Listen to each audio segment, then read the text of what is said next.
what would you say is your most memorable fan experience? Is there any fan in particular that sticks out as you guys really hitting it off or having a great interaction?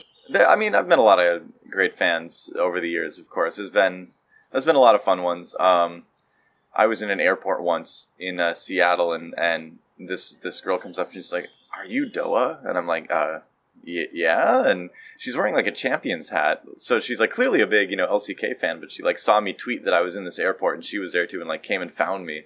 And so I like stood up to say hi and all that. And she says, "Wow, you're a lot thinner in real life." And I was like, I didn't know how to really react to that. I was like, okay, do I look fat on the cast? Like, whoa, maybe I should start dieting or something like that. But I just said, I'll take that as a compliment. And by that point, like everybody at that gate was like turning to stare, like, who is that guy actually famous? Like, do I know who that is? And I wanted to be like, no, I'm in esports. You have no idea who I am. Like, I'm a like Z-list celebrity. It's not real celebrity, but that was fun. But you meet some of the fans too, where I've met a couple fans that were going through some really hard times, and they said like my casting helped them sort of get through it and kept their spirits up, and I like to kind of joke and say that like, yeah, I'm not really changing the world. I'm just yelling about video games. It's not like a very important job for humanity, but it is nice every once in a while to know that you have made a difference for someone, and I don't know if that justifies all of it, but it is nice to know. So when you meet a fan that has a story like that, it does affect you, and it motivates you to keep working and work harder. So.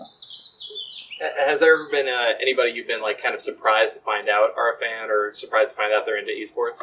One of the big ones was I was signing autographs at the South by Southwest StarCraft 2 show match in 2012 when I was IPL, and this family came up. It was like this young couple, and they had a little boy and a little girl, and the little boy was maybe about 8 years old, and he was just really excited to meet me, and I'd never met a fan that was like that young, so I was kind of surprised, and his dad was like, he wants to be an esports caster when he grows up.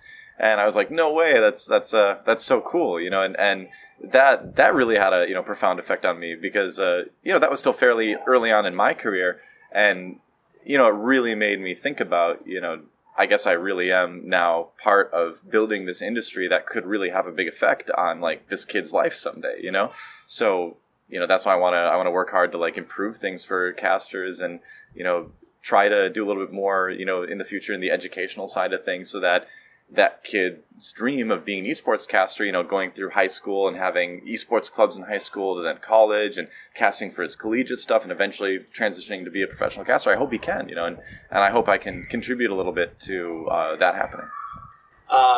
For this little 8-year-old boy here, and other fans like him are aspiring sportscasters, is there any kind of message or advice outside of esports casting and how to do it that you would give them, like any kind of skills they could develop or things they could try to get into?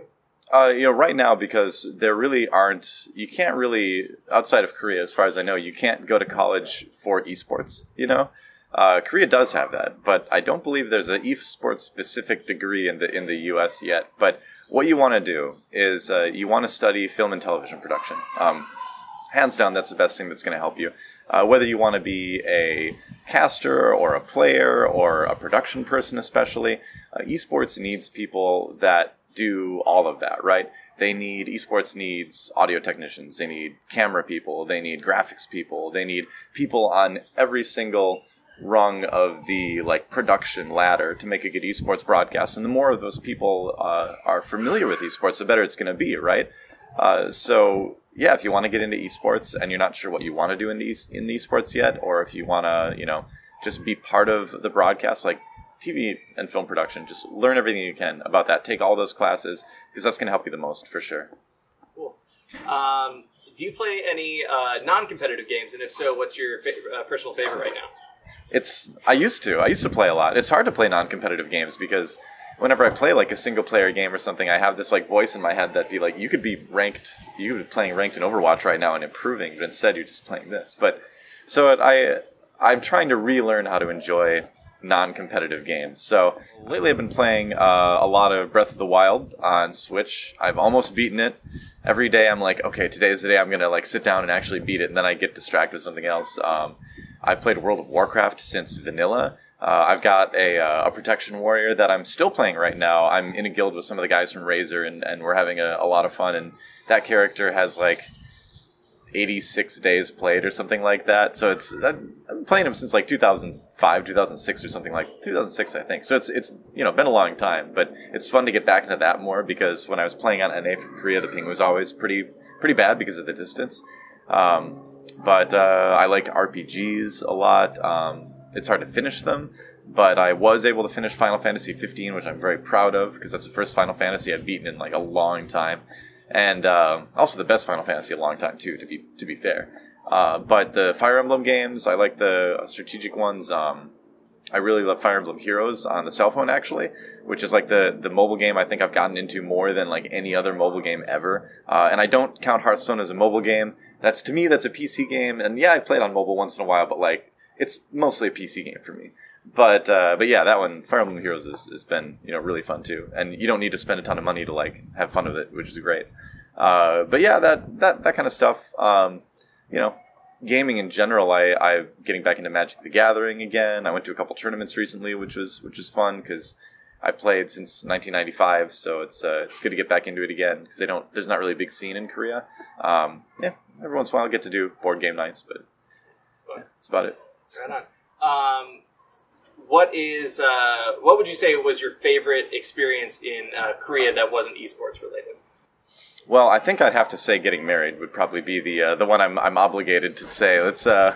If I didn't say that, my wife would probably be very upset with me. But honestly though, like jokes aside, that whole experience was great.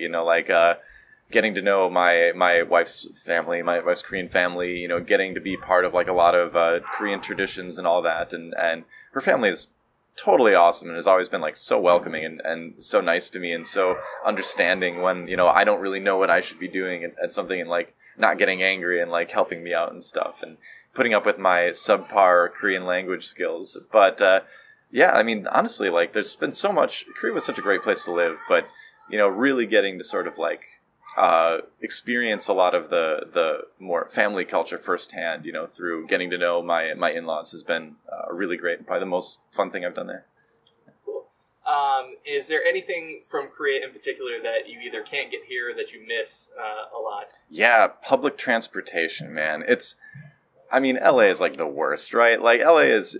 I know there are places in the U.S. that have good public transportation. Like, I lived in San Francisco for a little while. Like, it's okay there. It's not fantastic, but it's okay. But, L.A., like, the public transportation is awful. Like, there's nothing here. And in Korea, you could just walk outside, get on the subway, go anywhere in this, like, metro of 25 million people for, like, $1.50. And it was fast, and it was clean. And, you could get in a taxi, and it would be, like, $5 to go pretty much anywhere. It was always so cheap. And the taxis are like kind of scary, but you get there fast, so that's okay. They have a good bus system too. So it's just mostly the public transportation, because I didn't need to own a car the entire time I was in Korea.